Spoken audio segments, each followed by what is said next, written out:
Starfleet presents themselves as our quadrant's shining example of duty, honor, peacekeeping. You might say the guy has unbeatable camera skills. Hello, Internet. I'm Ren, and today I want to talk about Star Trek Strange New Worlds Season 3, Episode 7, What is Starfleet? Overall, this was another really solid entry this season. Not quite at the level of my absolute favorites of the season so far, but still really good. This episode featured some interesting questions about Starfleet and the nature of its mission, as well as a fascinating new creature and a return to form with some good old Star Trek morality and classic Trek tropes on display. I had a great time with this episode, and I can't wait to talk about it. This is going to be another one of my low-key, unscripted reviews, so it's just me, my notes, and my hyperfixation while we break down this episode. This video will also contain spoilers for Strange New Worlds up to this point, and may also have spoilers from prior Trek series, so you have been warned. Star Trek takes on the mockumentary in another fairly simple episode premise, as Beto is back aboard the Enterprise, asking the hard questions. And Starfleet is helping move the creature to a war zone. Why? That's outside of my orders. While the crew deals with some uncomfortable orders from Starfleet regarding the transport of a creature that has been transformed into a weapon to an active war zone. It's also the shortest episode of the season, and from what I gather, the shortest episode of Strange New Worlds so far, clocking in at just under 40 minutes. But in that short time, we're introduced to a fascinating new creature in the Jakaru, a kind of space bird moth thing with a really cool design. And we're also introduced to the conflict between the Lutani, another great alien design, and their neighboring species, the Kassar. The Lutani are generally sympathetic insofar as they're not the aggressors in the conflict, and Lutani casualties in the war heavily outweigh Kassar casualties. And so it's clearly a disproportionate and asymmetrical conflict. So the Federation is helping out the Lutani.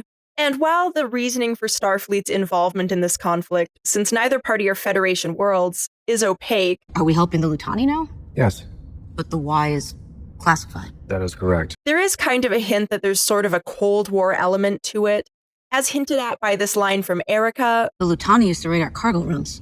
Pretty sure they're helping the Klingons. Is that a question, Lieutenant? So their involvement is likely a means to check Klingon power in the quadrant, as opposed to being purely altruistic. Although they do seem to do at least a bit of an about-face once we find out that the Jakaru is a sentient creature. The themes of the episode are squarely centered on Beto's examination and interrogation of Starfleet and its principles. But what separates a Federation from an empire? And questions regarding its various roles as explorers, scientists, diplomats, and the military. Are they explorers as they claim, or soldiers as they appear? And the conflicting nature of those roles. There's also a focus on how dangerous Starfleet is, I've had 12 broken bones, a fractured skull, multiple phaser burns. the injuries, the deaths.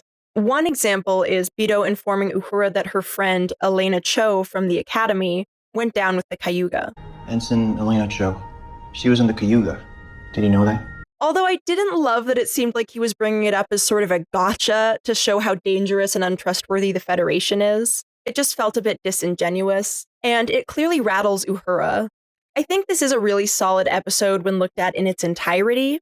I love the return of the beloved Trek tropes of talking to the weird alien creature that seems like an enemy to find out what it wants, and using the might of the Federation's diplomacy to protect the vulnerable, in this case the Jakaru's children, which have not yet been altered to serve as weapons, and so Pike uses Starfleet's might to create a preservation for them on their home planet. I'm shutting down your metamorphosis program and have been authorized to quarantine Tychus B as a sanctuary world for the Jakaru. And one of this episode's strengths is definitely that it's a bit of an Uhura episode, Hikaru is the Lutani word for starlight. partially because of Beto's interest in her, so the documentary is a little bit focused in on her, but also because her compassion and curiosity and her role as communications officer encourages her to lead the efforts to talk to the creature and establish communications with it, rather than see it simply as an enemy to disable. They should have tried talking to it first. But hey, I'm just a communications officer. And it's great. I love Celia Gooding. She's absolutely fantastic in this role and radiant as ever. honestly, I wish Uhura got as much screen time as Spock does, because while she definitely gets more play than she did in the original series, she is such an absolute star, and I feel like we haven't seen enough of her this season. But this is also a Beto episode, which is fine, because I like Beto, but it's also quite frustrating that we finally get an Ortegas episode, and it's the wrong Ortegas. The Ortegas that we've all been clamoring for a feature episode about has not really gotten much focus in 3 seasons. Like, she's still waiting for her time to shine, but her little brother gets a feature episode in the first season he's appeared. Rude. Rude. Rude. But my griping aside, I do like that Beto offers us an outside perspective of the Federation, one we don't often get to see from humans. And it also gives us a little bit of the mostly unseen perspective of the family members of Starfleet officers and how the various perils and horrors of Starfleet service affect them. I thought the Enterprise was an exploring vessel. It's space. It's unpredictable. That's why we don't go anywhere unarmed. And it is well executed. What is a bit lacking, though, is the depth with which this episode explores its sort of central questions about Starfleet and its self-perception. But what separates a Federation from an empire? And outward presentation versus reality. Like here, Starfleet's involvement with the conflict and transport of weapons, not just the Jakaru, but also other weapons and supplies, is initially heavily scrutinized. What kind of supplies? Easy guess. They're at war. But ultimately, it gets kind of waved away by the end of the episode for what ends up seeming like more of a puff piece about how the people make the Federation and all of the love between the crew. What is Starfleet? It's the people. All of us. We make Starfleet what it is. And don't get me wrong, I do like the sentiment, but it leaves a lot of these harder questions sort of dangling. The conflict between orders and morality feels a bit unresolved. We have orders, whether we like it or not. Same goes for the crew as well. Because although Starfleet ultimately comes around, it's strange that the crew was put in this position in the first place. And Beto brings up a lot of other interesting points regarding Starfleet's role as a sort of colonial power and the tension between Empire versus Federation. Both colonize. Both impose their laws and doctrines on others. And it sort of just gets dropped as bad faith by the end of the episode. I was just trying to provide a counterpoint. I believe you think that's what you were trying to do, but you came here angry. Because Uhura basically points out that while he thinks he's here asking these hard-hitting questions, it's actually just resentment towards Starfleet because of the way they endangered his sister. You blame Starfleet for taking your sister away. Then when she got hurt, you needed someone to blame for almost losing her. But that doesn't actually make his criticisms invalid. And in the moment, I don't really feel like they got a satisfactory response. What I don't get is how Starfleet can agree to bring a weapon of war to a distant planet. So it ultimately was just a little bit clunky, and it all resolves far too tidily. But I do like that they sort of tried to engage with this idea. I just think it's been done better before. The episode that comes to mind for me where we see that the most is probably Pegasus, where we find out that Starfleet was involved in a cover-up when they were violating a treaty by experimenting with cloaking technology. I can't let you start these experiments again. It was wrong 12 years ago, and it is wrong today. You had better reconsider that position, Commander. We have a mission to accomplish. But there is also the episode in TNG where Starfleet basically tries to kick a bunch of indigenous people off of their planet after they had to leave Earth and found a new home somewhere else. This planet will be handed over to the Cardassian government in accordance with the terms of the border agreement. I'm very sorry, but you will have to leave. So the Federation isn't always the good guy, and we've seen that come up several times throughout various Trek series. And so here, it just feels like this was an opportunity to dig into that a little bit more, and it just doesn't really happen. We get a lot of interesting questions and some surface-level analysis. You're all just following orders, and none of you like it, so I just want to know why, because it feels like the actions of a colonizer. But then everything kind of gets dismissed out of hand, and that's just that. So I did feel kind of unsatisfied with this episode in that regard. I think it maybe just bit off more than it could chew in terms of telling the story it wanted to tell with the cool alien communication, and also digging into all of these harder hitting, sort of darker questions about Starfleet that a lot of fans have been asking. This was really a chance for a very rich conversation about the nature of Starfleet, and I think they did fumble it a bit. And to be clear, I'm not really looking for a full-on critique of Starfleet bad from Star Trek. I think that really undermines the more optimistic characterization of the Federation and its goals. And we do see that the Federation is often and mostly a force for good. But there are those gray areas that could use a little more probing, and it's just a shame that we didn't get that here. The fact that the episode was so short is also probably a bit of a stumbling point in this area. It really would have benefited from those extra 10 minutes, I think.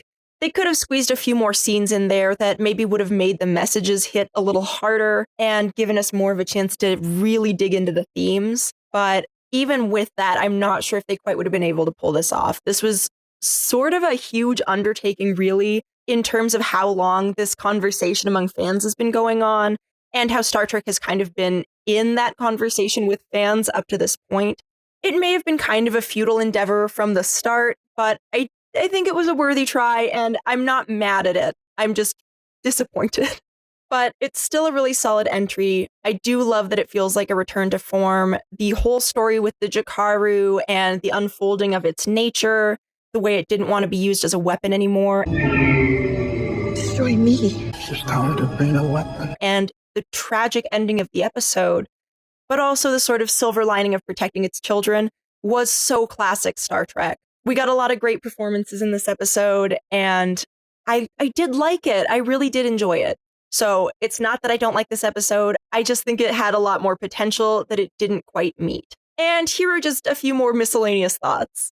I really liked the crew interviews. I thought that was such a fun component and a great way to showcase various little bits of life aboard the Enterprise.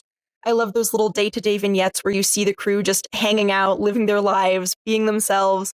It's nice. It adds so much more texture and realism to the world, and it makes the ship feel more like a home, which I need in my starships. I particularly liked Spock's interview, which featured a really sad story about how Spock was kind of an outcast growing up on Vulcan due to his human half. As a child, I had a friend, Salbrook. He was told by his parents to no longer associate with me because I was half human.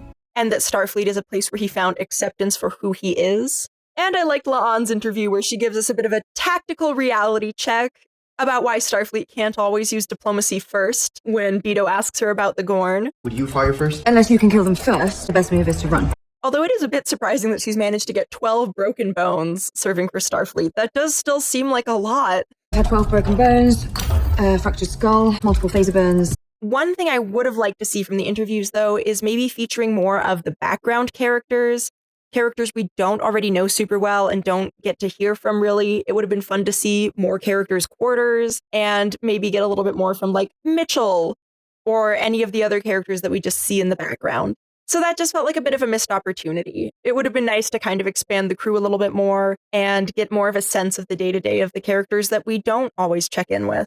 But I still really liked what we got with that. I like the Beto and Erica stuff. I like that Ortegas gets to do something besides fly the ship.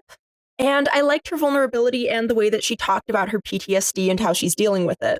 Nothing can touch me until it did, and now there are days when I'm as scared as I was then. And I hope we do finally get some follow-up with her and the Gorn reflection that we saw at the end of Wedding Bell Blues.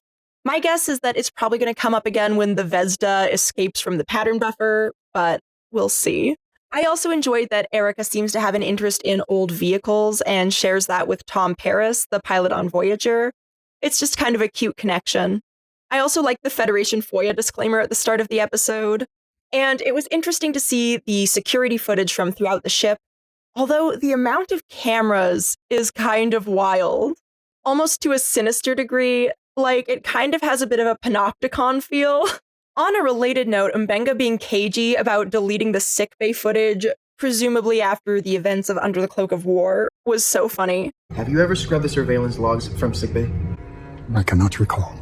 Honestly, he and Pike both came off as a bit shady with the way that they answered those questions. They were both kind of terse and evasive, and that was just a little bit funny. Have you ever seen somebody die? Don't recommend it. And if it ever does happen to you, I don't think you would enjoy being questioned about it. Although the fact that Beto is even allowed to ride along on a need-to-know mission like this is kind of baffling. But the why is classified. That is correct. You will find out what you need to know on a need-to-know basis. And the secrecy doesn't really make a lot of sense anyway, because they're just transporting a creature. They all know it's to a war zone. It's kind of odd that it's on a need-to-know basis. Like, is that implying that Starfleet knew all along this creature had been forcibly modified into a weapon and basically was rubber stamping that as okay? That's kind of bizarre. it would have been nice to engage with that a little bit more. One thing I'm glad we didn't engage with is that Spock and La'an's romance is taking more of a back seat in this episode and in the previous episode. That was nice. The only real reference to it we get here is Spock bringing her a coffee for the mission briefing, and in the previous episode, staring after her transporter pattern has disappeared when she beams back from the Farragut. And it's cute, and that's about how much romance I want in my Star Trek, at least right now. Just a little bit in the background while we focus on the more important and more interesting things.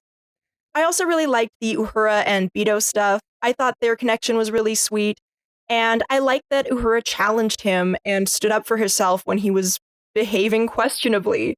You came here angry. You had a point to prove. Like semi-secretly trying to record a conversation between them. Are you recording this? I am, yes, that's my job, just like your job. You're delivering a weapon. But I think the way she challenged him leaves a pathway for them both for more open communication between them, and hopefully a more honest relationship between the two of them. Erica and I chose to be a part of Starfleet. You can choose to shut us out for that, or you can accept it. So contrary to what I just said, that is a romance I might want to see a little bit more of. It really is just Spock's romance that I'm tired of. But I don't really want any romance to be the focus of my Star Trek, so take that with a grain of salt. Yeah, I liked this episode. I had a good time. It's not one I'll skip when I watch again, but it's not quite at the level of top-tier Trek or even top-tier Strange New Worlds. But I'd say it's a bit above serviceable. Okay, that's all I have for you for now. What did you think of this episode? Are you a fan of the Jakaru? Do you like the mockumentary style? And what do we think of Beto and his role here? Let me know in the comments down below. Like, share, and subscribe for more videos. See you next time. Wiedersehen.